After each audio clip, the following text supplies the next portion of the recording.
Today we're going to be removing a concrete pond. Keep watching the video, we'll show you how we do this.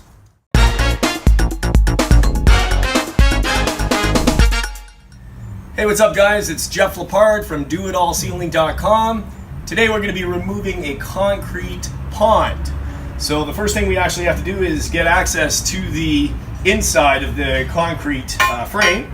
We've got to remove the protectant wood around it. It was placed there by the client so that obviously no kids or nothing can get in and get inside and damage or hurt themselves. So we just got to start off by prying these woods off and get the wood planks off, and then we'll see what we're working with.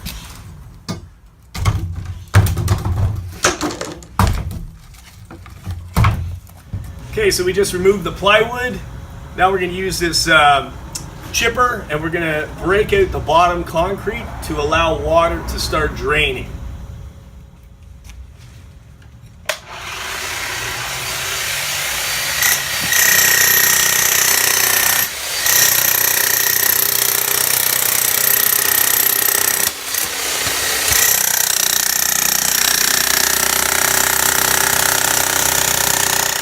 Okay, so now we're just going to start some saw cuts to make it easier for the chipper to break off the existing concrete wall.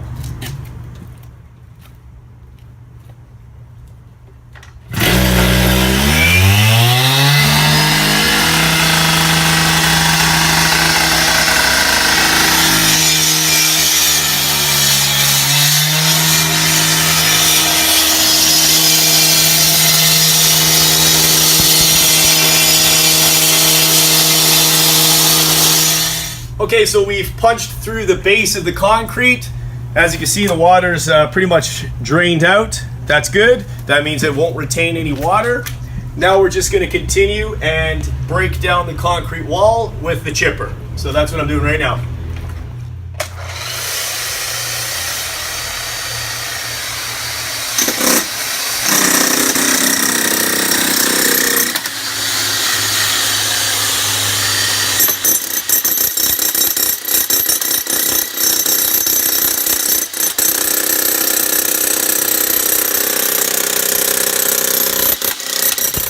Alright, so I'm just going to use this grinder to cut off the rebar. The concrete wall is reinforced with a lot of mesh and rebar, and it needs to be cut so that the concrete can be broken up easier.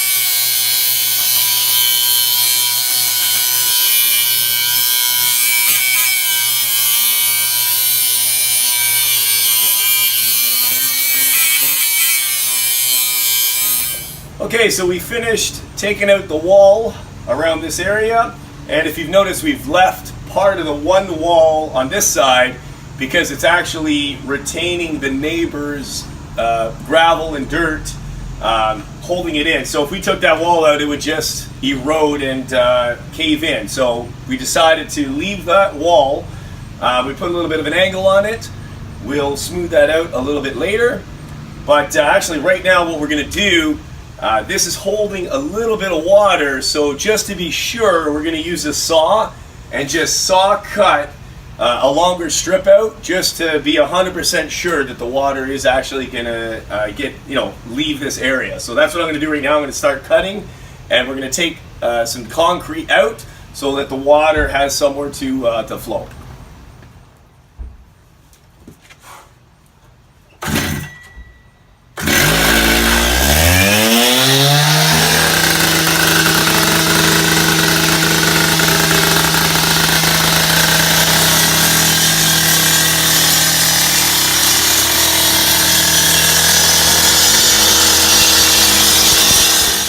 Okay, so we just finished saw cutting a chunk of concrete out, and you can see the water is actually no longer there. So that's great. We made the opening, we know 100%, even though we've drilled holes into the base of the concrete, we've excavated chunks out, so we know that water will drain 100%.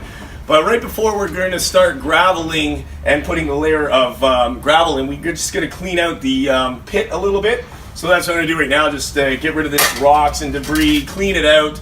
Then we're going to apply a first layer of 1/2 inch clear gravel mixed with some 3/4 inch clear gravel, just so that the water will drain. Then later we'll put a few layers of granular A. That's which we'll be compacting before we lay patio slabs. So let's just get started and start cleaning this out.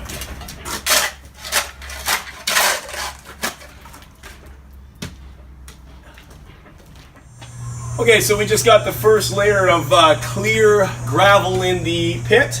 We're just going to rake that out, give it a tamp before we continue with the granular A gravel.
Okay, so we just finished putting the clear gravel in. Now we're going to use the top coat of gravel, the granular A. So I'm just going to scoop that and apply that into the pit right now.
Okay, so we have our granular A in place. We've compacted it. We're ready to install the patio slabs. So I'm just going to put the first one in right now.